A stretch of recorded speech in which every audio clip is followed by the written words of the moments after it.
warahmatullahi wabarakatuh.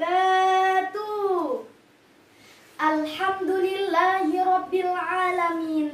Wassalatu wassalamu ala ashrafil anbiya'i wal mursalin Sayyidina wa maulana Muhammadin wa ala alihi wa sahbihi ajma'in, amma ba'du.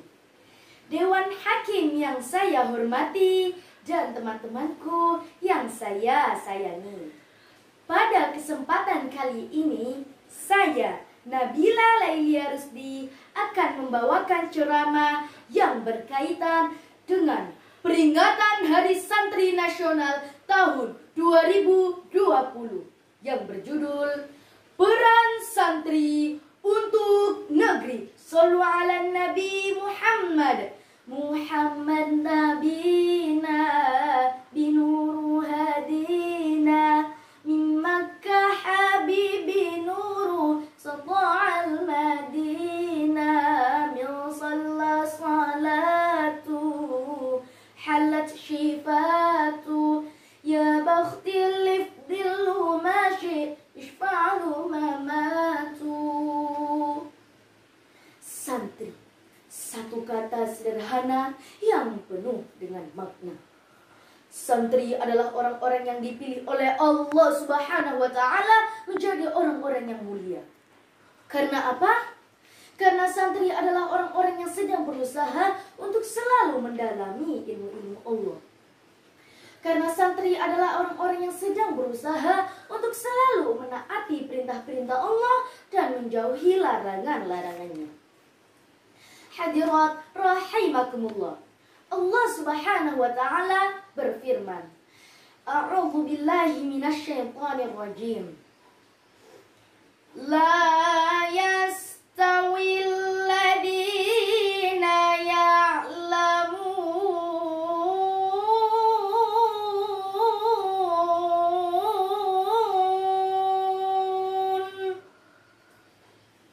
walladzina la ya'lamun.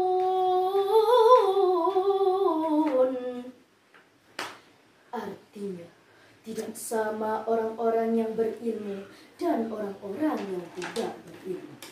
Karena apa? Karena orang-orang yang berilmu, mereka selalu bisa membedakan mana yang hak, mana yang batil, mana yang halal, mana yang haram, mana miliknya sendiri, mana milik orang lain, mana uang rakyat, mana uang pejabat, mana waktunya sholat, mana waktunya ngelayap. Orang-orang yang berilmu selalu bisa mengaplikasikan ilmunya di setiap keadaan, dalam waktu lapang maupun sempit, kaya ataupun miskin, suka ataupun duka. Hadirat rahimakumullah. Abu Yas Sayyid Muhammad Al-Maliki Al-Hasani berkata dalam makalahnya, Ar-rif'ah fil ilmi, keluhuran terdapat pada ilmu. Sehingga keluhuran manusia tergantung pada seberapa besar kapasitas keilmuan yang dimilikinya. Dan keluhuran suatu bangsa tergantung pada seberapa besar kapasitas keilmuan yang dimiliki oleh penduduk-penduduknya. Semakin banyak orang yang berilmu, maka semakin besar pula kesempatan negara untuk menjadi negara yang terus maju, maju dan maju. Allahu Akbar. Maka disinilah titik di mana santri adalah harapan besar bagi negara kita.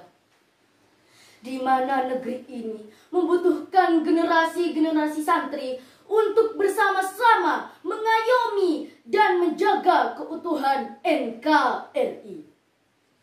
Sayyid Muhammad Al-Maliki berkata pula dalam makalahnya, Ad-darajah fit ta'ah, dan derajat ada pada ketaatan. Sebagai seorang santri yang ketika di pesantren bukan hanya diajari mengaji, tetapi juga mengabdi, maka tentulah santri harus menjunjung tinggi nilai-nilai khidmah kepada umat dengan lillah. Berkhidmah dengan apapun yang bisa dikhidmahkan. dengan akalnya, fisiknya, tenaganya, ataupun dengan hartanya tanpa melupakan prinsip wal barakah fil khidmah, dan keberkahan ada pada khidmah. Ketika seorang santri sudah berkhidmah dengan setulus-tulusnya, maka disinilah titik di mana fondasi kejujuran sudah tertanam dengan baik. Santri tidak akan pernah tumbang kala dicaci, tidak akan pernah terbang kala dipuji, tidak akan pernah marah kala dimaki, tidak akan pernah frustasi tanpa gaji, karena mereka tahu bahwa yang dimakan adalah nasi, bukan dasi atau kursi. Hadirat rahimakumullah, Allah Subhanahu wa taala berfirman, A'udzu billahi minasyaitonir rajim. Dhaharal fasadu fil barri wal bahri bima kasabat aydin nas.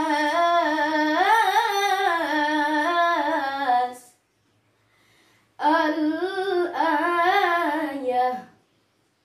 Artinya, kerusakan-kerusakan yang terjadi di bumi, baik di daratan maupun di lautan, tak lain adalah ulah manusia itu sendiri. Dan manusia tidak akan pernah berada dalam kerusakan itu apabila ilmu agama mereka pegang dengan kuat. Apabila seorang santri sebagai orang yang berilmu hanya diam dan membatu, dan tidak ikut serta tampil untuk bersama-sama membangun negeri, maka bukan hal yang mustahil jika keutuhan NKRI terancam. Di tengah hidup pikuk Indonesia yang penuh dengan kesalahpahaman, maka santri adalah harapan terbesar bagi bangsa untuk selalu menebar kedamaian dan menuju Indonesia yang selalu berada dalam keharmonisan. Tak kalah ilmu agama telah mewabah dan pemerintah berlaku sesuai amanah dan rakyat tak pernah berlaku salah, maka inilah terciptalah suatu kedamaian, suatu keimanan menuju sebuah baldatun thayyibatun wa rabbun ghafur. Dewan Hakim yang saya hormati dan teman-temanku yang saya sayangi, demikianlah ceramah yang dapat saya sampaikan. Kurang dan lebihnya mohon dimaafkan. Wallahul muwaffiq ila aqwamit thoriq. Wassalamu alaikum